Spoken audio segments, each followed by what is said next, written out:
जय हिंद प्यारे बच्चों। देखिए प्यारे बच्चों, क्लास 9th का एनुअल एग्जामिनेशन 2024 का जो होने वाला है, कक्षा 9वीं का वार्षिक परीक्षा, इसका जो है कल का जो पेपर आपका होने वाला है साइंस का, आप देख रहे हैं इसका जो है ओरिजिनल क्वेश्चन पेपर मेरे पास आ गया है। 100% जो है प्यारे बच्चों, 100% जो है ओरिजिनल क्वेश्चन पेपर है। तो इस वीडियो को पूरा अंत तक देखना है। इसमें जो है 100% आपको हम सही उत्तर ऑब्जेक्टिव इस वीडियो में पूरा करवाएंगे। इससे पहले वाले वीडियो में मैंने पूरा जो है इसका सब्जेक्टिव करा दिया है। तो इस वीडियो में मैं आपको जो है टोटल जो है देखिए 80 आपसे ऑब्जेक्टिव पूछा जाता है, जिसमें से कुल आपको 40 का ही जवाब देना है। तो मैं आपको पूरा ऑब्जेक्टिव का आंसर इसमें बताने वाला हूं, तो वीडियो को पूरा अंत तक देखिएगा। और इस चैनल पर नए हैं सब्सक्राइब कर लीजिए और इस वीडियो को भी लाइक करिए और अपने दोस्तों में भी शेयर करिए। देखिए पहले तो 100% ओरिजिनल क्वेश्चन पेपर है। यहाँ देखिएगा तो ये विषय कोड 112 है। यहाँ देखिए यहाँ कुल प्रश्नों की संख्या दिया है, टाइम दिया है। क्लियर है? तो चलिए हम लोग स्टार्ट करते हैं। देखिए सबसे पहला प्रश्न की ओर हम लोग चल रहे हैं। पहला प्रश्न क्या है बच्चों, सभी जो है ऑब्जेक्टिव प्रश्न है, इसमें 100% सही हम आपको जो है उत्तर बताने वाले हैं। सब जो है यही प्रश्न कल आपको देखने को मिलेगा, तो वीडियो को पूरा अंत तक देखना है, वीडियो को बीच में छोड़ के नहीं भागना है। क्लियर है? तो प्रश्न पहला कह रहा है ऊर्जा का एसआई मात्रक है। पहले बच्चों ऊर्जा का एसआई मात्रक क्या होता है, तो याद रखिएगा जूल होता है। ऑप्शन डी सही हो जाएगा, याद रखिएगा। प्रश्न 2 कह रहा है कि निम्नलिखित में कौन आधारी राशि है। बच्चों कौन जो है आधारी राशि हो जाएगा, तो याद कर लीजिए इसका सही आंसर क्या हो जाएगा, तो समय जो है यहाँ बिल्कुल सही आंसर हो जाएगा आधारी राशि। ऑप्शन सी सही है, याद रखिएगा। प्रश्न जो है 3 कह रहा है कि 1 मीटर बराबर होता है। पर बच्चों 1 मीटर किसके बराबर होता है, तो याद रखिएगा 10⁻³ किलोमीटर के बराबर होता है। ऑप्शन बी सही हो जाएगा, याद रखिएगा। प्रश्न 4 कह रहा है कि निम्नलिखित में अदिश राशि कौन है। पर बच्चों निम्नलिखित में अदिश राशि कौन हो जाएगा यहाँ प्रश्न 4 में, तो देख लीजिए यहाँ जो है चाल जो है अदिश राशि हो जाएगा। ऑप्शन डी सही है, याद रखिएगा। देखिए पर जो सारे ही प्रश्न वायरल है, तो सभी को आपको देखते चलना है। प्रश्न 5 कह रहा है कि वेग विस्थापन तथा समय में क्या संबंध है। पर बच्चों जो है वेग विस्थापन तथा समय में क्या संबंध हो जाएगा, तो याद रखिएगा।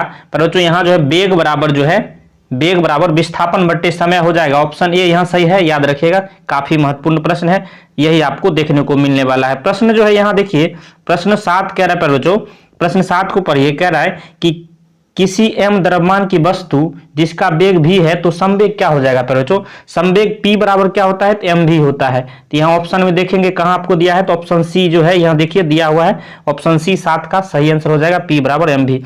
प्रश्न 8 कह रहा है पर बच्चों कि पृथ्वी के केंद्र पर गुरुत्वीय त्वरण का मान होता है। पृथ्वी के केंद्र पर जो है गुरुत्वीय त्वरण का मान कितना होता है पर बच्चों, याद रखिएगा कितना होता है, तो 0 होता है। ऑप्शन ए यहाँ सही हो जाएगा, याद रखिएगा। प्रश्न 9 कह रहा है कि घनत्व का एसआई मात्रक है। घनत्व का एसआई मात्रक क्या हो जाएगा पर बच्चों, याद रखिएगा घनत्व का एसआई मात्रक क्या होता है, केजी पर मीटर क्यूब, यानी ऑप्शन सी सही हो जाएगा, याद रखिएगा। प्रश्न 10 कह रहा है कि किस ताप पर पानी का घनत्व महत्तम होता है। पर बच्चों किस ताप पर जो है पानी का घनत्व महत्तम होता है, तो याद रखिएगा 4 डिग्री सेल्सियस पर। ऑप्शन ए यहाँ सही हो जाएगा, याद रखिएगा। प्रश्न 11 कह रहा है कि संपीड़ित कमानी में धारित ऊर्जा होती है। संपीड़ित कमानी में जो है धारित ऊर्जा क्या होती है पर बच्चों, तो याद रखिएगा स्थितिज ऊर्जा होती है। ऑप्शन ए ऑप्शन सी सही हो जाएगा, याद रखिएगा। प्रश्न 12 कह रहा है पर बच्चों कि पृथ्वी तल से h ऊंचाई पर m द्रव्यमान की वस्तु की स्थितिज ऊर्जा होती है। स्थितिज ऊर्जा क्या होती है पर बच्चों, तो याद रखिएगा mgh होती है। ऑप्शन सी सही हो जाएगा, 12 का याद रखिएगा। प्रश्न जो है आगे हम लोग चल रहे हैं। प्रश्न 13 कह रहा है कि कार्य का एसआई मात्रक क्या है। पर बच्चों कार्य का एसआई मात्रक क्या होता है, तो याद रखिएगा जूल होता है। ऑप्शन बी यहाँ सही हो जाएगा, याद रखिएगा। प्रश्न जो है 14 कह रहा है कि निम्नलिखित में कौन तरंगदैर्घ्य का एसआई मात्रक है। पर बच्चों कौन जो है तरंगदैर्घ्य का एसआई मात्रक हो जाएगा, तो याद रखिएगा मीटर जो है तरंगदैर्घ्य का एसआई मात्रक हो जाएगा। ऑप्शन ए यहाँ सही है। प्रश्न जो है प्रश्न 15 कह रहा है कि ध्वनि तरंग गमन कर सकती है। ध्वनि तरंग जो है गमन कर सकती है पर बच्चों, तो इनमें सभी में जो है ऑप्शन डी यहाँ बिल्कुल सही हो जाएगा। ध्वनि तरंग जो है ठोस में भी कर सकती है, तरल में भी कर सकती है और गैस में भी कर सकती है, यानी ऑप्शन डी सही हो जाएगा इनमें से सभी। प्रश्न 16 कह रहा है कि 2 क्रमिक संपीड़न के बीच की दूरी है।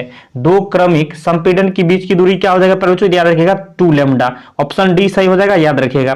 प्रश्न 17 कह रहा है कि संवेग P एवं गतिज ऊर्जा K में क्या संबंध है। प्यारे बच्चों याद रखिएगा क्या संबंध होता है, K बराबर P² बटे 2m, यानी 17 का ऑप्शन सी सही हो जाएगा, याद रखिएगा। प्रश्न 18 कह रहा है बच्चों कि प्रश्न कह रहा है कि किसी वस्तु का घनत्व बराबर होता है। किसी वस्तु का घनत्व किसके बराबर होता है बच्चों? याद रखिएगा द्रव्यमान बटे आयतन के बराबर होता है, ऑप्शन बी यहाँ सही हो जाएगा। प्रश्न 19 कह रहा है बच्चों, प्रश्न 19 को पढ़िए। कह रहा है निम्नलिखित में से कौन जो है सामान्य वायुमंडलीय दाब है? सामान्य वायुमंडलीय दाब इनमें से कौन हो जाएगा बच्चों? याद रखिएगा पारे का 760 mm जो है cm जो है हो जाएगा, और ऑप्शन बी यहाँ सही है, याद रखिएगा। प्रश्न 20 कह रहा है कि निम्नलिखित में किसमें जो है जड़त्व अधिक होता है बच्चों? याद रखिएगा जड़त्व जो है भारी धातु में अधिक होता है, ऑप्शन बी सही हो जाएगा। प्रश्न संख्या 20 का याद रखिएगा। प्रश्न 21 कह रहा है बच्चों कि रॉकेट किसके सिद्धांत पर कार्य करता है? देखिएगा रॉकेट जो है किसके सिद्धांत पर? संवेग संरक्षण के सिद्धांत पर कार्य करता है, ऑप्शन सी सही हो जाएगा। देखिए बच्चों अभी तक हमने जो है 21 प्रश्नों को जो है करा दिया है। अगर वीडियो पसंद आ रहा हो तो लाइक जरूर करिए, अपने दोस्तों में भी शेयर करिए। सभी यही प्रश्न जो है आपको 100% यही कल जो है देखने को मिलेगा, तो वीडियो को पूरा अंत तक देखिएगा, वीडियो जो है लाइक जरूर करते चलिए। प्रश्न जो है 22 कह रहा है रस्साकसी में जीतने वाली टीम द्वारा किया गया कार्य होता है। रस्साकसी में जो है जीतने वाले टीम द्वारा किया गया कार्य क्या होता है बच्चों? याद रखिएगा धनात्मक होता है, ऑप्शन बी सही हो जाएगा, याद रखिएगा। 22 का प्रश्न आगे हम लोग चल रहे। प्रश्न 23 कह रहा है कि किस निम्नलिखित में किसे गमन हेतु माध्यम की जरूरत नहीं होती है? तरह तो याद रखिएगा किसे जो माध्यम की जरूरत नहीं होती है, तो याद रखिएगा प्रकाश के संचरण के जो है इसको जो है माध्यम की जरूरत नहीं होता है, ऑप्शन बी सही हो जाएगा, याद रखिएगा। प्रश्न 24 कह रहा है स्पष्ट प्रतिध्वनि सुनने के लिए मूल ध्वनि तथा प्रवर्तित ध्वनि के बीच समय का अंतर कम से कम कितना होना चाहिए?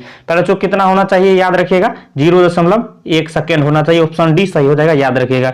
प्रश्न 25 कह रहा है निम्नलिखित में से किस तरंग का उपयोग धातु की भारी रचनाओं में दरार का पता लगाने में होता है? बच्चों याद रखिएगा किसका जो होता है? तो प्रासव तरंग का होता है, ऑप्शन ए यहाँ सही हो जाएगा, याद रखिएगा। प्रश्न जो है आगे हम लोग चल रहे हैं। प्रश्न 26 कह रहा है कि बच्चों किसी गतिशील पिंड का वेग आधा करने से उसका संवेग कितना हो जाता है? बच्चों इसका भी जो है संवेग भी आधा हो जाएगा, ऑप्शन ए यहाँ सही हो जाएगा, याद रखिएगा। प्रश्न आगे हम लोग चले। प्रश्न 27 कह रहा है कि किसी ठोस पदार्थ का सीधे वाष्प में परिवर्तन क्या कहलाता है? बच्चों याद रखिएगा ऊर्ध्वपातन कहलाता है, ऑप्शन डी सही हो जाएगा। चलिए प्रश्न जो है 28 कह रहा है कि खड़िया है बच्चों, खड़िया क्या है? तो खड़िया एक प्रकार का यौगिक है, याद रखिएगा, ऑप्शन बी सही हो जाएगा। प्रश्न जो है 29 कह रहा है कि निम्नलिखित में कौन जो है रासायनिक परिवर्तन है बच्चों? यहाँ रासायनिक परिवर्तन कौन हो जाएगा? कोयला का जलना जो है रासायनिक परिवर्तन हो जाएगा, यानी ऑप्शन सी सही हो जाएगा। प्रश्न 30 कह रहा है निम्नलिखित में कौन तत्व नहीं है बच्चों? यहाँ तत्व कौन नहीं हो जाएगा? तो ऑप्शन के अनुसार देखिएगा कागज जो है ये तत्व नहीं है, ऑप्शन सी सही हो जाएगा, याद रखिएगा। प्रश्न 31 कह रहा है कि वह प्रक्रिया जिसमें इत्र की गंध वायु में चारों ओर फैल जाती है कहलाती है, क्या कहलाती है बच्चों? याद रखिएगा ये विसरण कहलाती है, ऑप्शन बी सही हो जाएगा, याद रखिएगा। प्रश्न 32 कह रहा है कि निम्नलिखित में किस विधि द्वारा कर्पूर को शुद्ध रूप में प्राप्त किया जा सकता है? अब ये बताया हमने ऊर्ध्वपातन द्वारा, ऑप्शन डी सही हो जाएगा, याद रखिएगा। प्रश्न आगे हम लोग चल रहा है। प्रश्न 33 कह रहा है कि शुष्क बर्फ है, शुष्क बर्फ किसे बोला जाता है बच्चों? याद रखिएगा ठोस कार्बन डाइऑक्साइड यानी ठोस CO2 को बोला जाता है, यानी ऑप्शन डी सही हो जाएगा 33 का। प्रश्न 34 कह रहा है किसी पदार्थ के इकाई आयतन के द्रव्यमान को कहते हैं। किसी पदार्थ के जो है इकाई आयतन के द्रव्यमान को क्या कहा जाता है बच्चों? याद रखिएगा घनत्व कहा जाता है, ऑप्शन ए सही हो जाएगा, डेंसिटी, याद रखिएगा। प्रश्न जो है 36 कह रहा है कि सोडियम का लैटिन नाम है, सोडियम का लैटिन नाम क्या है बच्चों? याद रखिएगा नेट्रियम, याद रखिएगा, ऑप्शन सी सही है। प्रश्न 37 कह रहा है कि निम्नलिखित निश्चित अनुपात के नियम का प्रतिपादन किसने किया था? निश्चित अनुपात के नियम का प्रतिपादन किसने किया था बच्चों? याद रखिएगा प्राउस्ट ने किया था, ऑप्शन बी सही हो जाएगा, याद रखिएगा। प्रश्न 38 कह रहा है कि कैल्शियम फॉस्फेट का सही सूत्र क्या है बच्चों? याद रखिएगा कैल्शियम सल्फेट का सही सूत्र क्या हो जाएगा? CA3PO4 का होल ट्वाइस, यानी ऑप्शन बी सही हो जाएगा, याद रखिएगा। प्रश्न 39 कह रहा है बच्चों कि निम्नलिखित में कौन जो है कोबाल्ट का सही संकेत है? तो याद रखिएगा कोबाल्ट का सही संकेत क्या हो जाएगा? CO। देखिए बच्चों ए और डी में आप कंफ्यूज करिएगा, लेकिन बड़ा सी होता है और छोटा ओ होता है, यानी ऑप्शन डी सही हो जाएगा, याद रखिएगा। प्रश्न 40 कह रहा है कि Fe2 ब्रैकेट SO4 का होल 3 में Fe की संयोजकता कितनी है बच्चों? तो याद रखिएगा +3 होती है, यानी ऑप्शन बी सही हो जाएगा। देखिए बच्चों आपको जो है टोटल 80 प्रश्न दिए गए थे, इनमें से आपको जो है केवल 40 का जवाब देना था, तो 40 का हमने जो है 100% सही आंसर आपको दे दिया है। अगर वीडियो आपको पसंद आया हो तो लाइक करिएगा, चैनल पर नए हैं सब्सक्राइब कर लीजिए, क्योंकि इस तरह का महत्वपूर्ण वीडियो आपको हमेशा मिलता रहेगा। वीडियो देखने के लिए धन्यवाद, मिलते हैं नेक्स्ट वीडियो में, तब तक के लिए जय हिंद जय भारत।